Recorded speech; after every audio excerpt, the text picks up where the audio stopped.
नमस्कार। आज बात करेंगे एक ऐसी जमीन की जो सिर्फ बर्फ और रहस्यों में डूबी हुई थी। जी हाँ, हम बात कर रहे हैं अमेरिका के द लास्ट फ्रंटियर यानी अलास्का की। अलास्का की कहानी का सबसे बड़ा सवाल यही है, एक ऐसी डील जिसकी पूरी दुनिया ने मजाक उड़ाया और वो आगे चलकर इतिहास का रुख कैसे मोड़ सकती है। तो चलिए इस कहानी को शुरू से समझते हैं कि अलास्का अमेरिका का हिस्सा कैसे बना।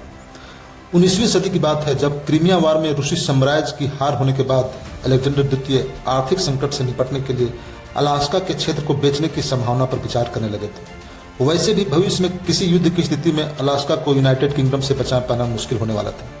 इसी उद्देश्य से तत्कालीन अमेरिकी विदेश मंत्री विलियम एच सेवार्ड और रूसी राजनयिक एडवर्ड डी स्टोकर के साथ बातचीत शुरू हुई। तो अगर बात करें इसके आकार की, तो अलास्का का कुल क्षेत्रफल 17 लाख वर्ग किलोमीटर से भी ज्यादा था, जो लगभग भारत के आधे हिस्से से भी बड़ा है। और अगर अमेरिका की नज़र से देखें, उसकी बात करें तो उसके 3 सबसे बड़े राज्य टेक्सास, कैलिफोर्निया और मोंटाना को मिला भी दिया जाए तब भी अलास्का का आकार उन सबसे कहीं ज़्यादा बड़ा है। तो चलिए अब आते हैं उस सौदे पर जब 1867 में अमेरिका के रूसी साम्राज्य ने इस बर्फीले इलाके को खरीदने के लिए मात्र $72 लाख खर्च किया। ये उस जमाने के हिसाब से भी बहुत सस्ता सौदा था। मतलब अमेरिका ने प्रति एकड़ के हिसाब से सिर्फ 2 सेंट चुकाए। लेकिन उस वक्त ये सस्ता सौदा भी अमेरिकी लोगों और मीडिया को बिल्कुल रास नहीं है। उन्होंने इसका जमकर मजाक उड़ाया और इसे उस वक्त के विदेश मंत्री विलियम सेवर्ट के नाम पर सेवर्ट्स फॉली यानी कि सेवर्ट्स की बेवकूफ़ी का नाम दिया। ज़्यादातर लोगों को यही लगा कि अमेरिका ने अपने पैसे देकर बदले में बहुत बेकार बर्फीला रेगिस्तान का टुकड़ा खरीद लिया है।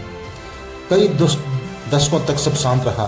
फिर अलास्का की किस्मत ने एक ऐसी करवट ली जिसकी किसी ने दूर दूर तक कल्पना नहीं की थी। इस बर्फीली जमीन के नीचे जो खजाना छिपा था वो अब दुनिया के सामने आने लगा था। सबसे पहले सोने की खोज हुई। फिर पता चला यहाँ तो तेल के विशाल भंडार है। मतलब जो जमीन कौड़ियों के भाव खरीदी गई थी वो असल में धरती के सबसे ज्यादा कीमती प्राकृतिक संसाधनों वाले इलाकों में से एक निकली।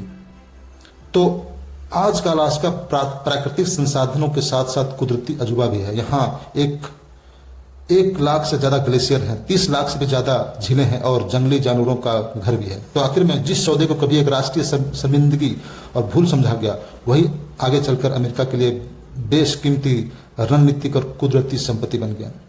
तो एक ऐसा सौदा जिसका असर हम आज भी अमेरिका और रूस के संबंधों और बढ़ते तनाव में देख सकते हैं। तो दोस्तों, इस वीडियो में इतना ही। मिलते हैं नेक्स्ट वीडियो में। धन्यवाद।